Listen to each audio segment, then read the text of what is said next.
Yeah. And one of the terms that you use often, which I just absolutely love, is linear commerce. Explain what that is and kind of gives maybe an example or two as to how people are implementing this in the real world.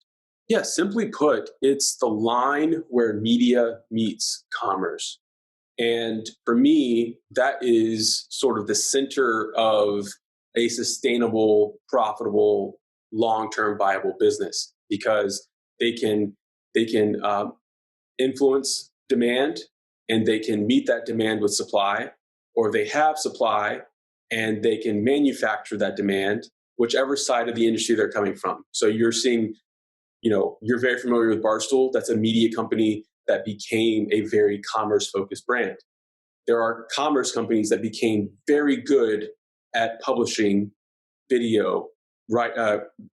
Literature, whatever it is. I think one of the examples that I gave was actually from 1894 yesterday, where I explained that the founders of Michelin Tire uh, began Michelin ratings because they were ginning up demand for tires. They knew that if you traveled more to heralded restaurants in France, you would burn more rubber and buy more tires.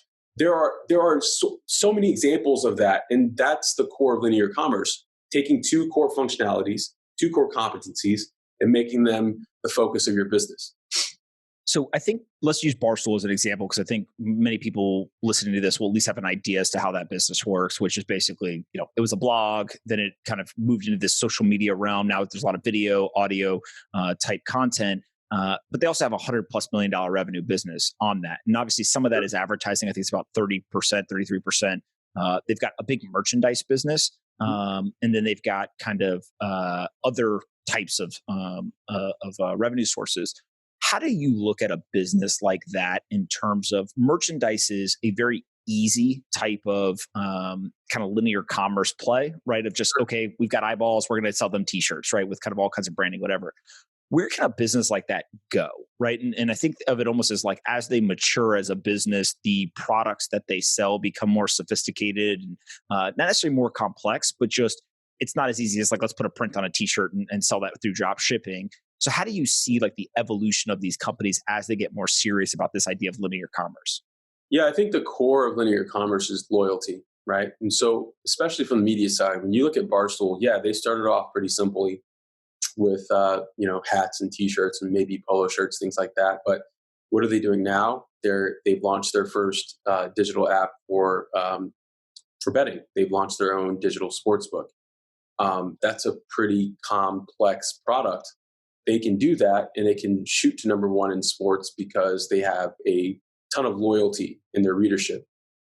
For Barstool, probably the next sort of evolution of that is the physical sports book, right? And so when you see Penn Gaming launch Barstool, uh, you know, uh, sports books and or restaurants with sports book capabilities around the country, market by market, I'm not saying that that's what they're going to do, but it wouldn't surprise me if they did it. A lot of that's going to be because of the loyalty that they've built up over the decade plus they've been in business. And you're going to see more companies follow that path, especially if they have the types of audiences that Barstool has.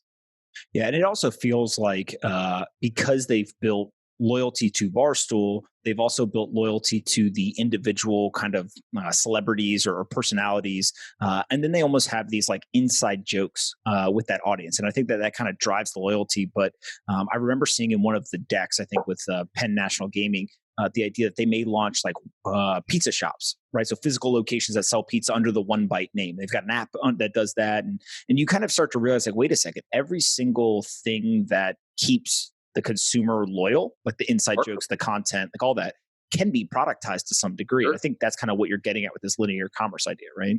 Right, 100%. I don't think there are many businesses that have done it better than them. I know that they're clearly a divisive and sort of controversial company in some ways. A lot of people would say that, but I think even if you are incapable of appreciating what they've done for their industry, objectively, you have to see that they've succeeded in ways that other businesses have not, and there are lessons that are applicable most certainly to a number of businesses.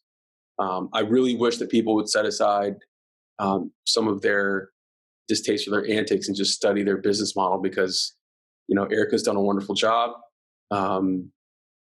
Like him or not, Dave is like, he has a Midas touch when it comes to productizing certain verticals. And it's been interesting to see.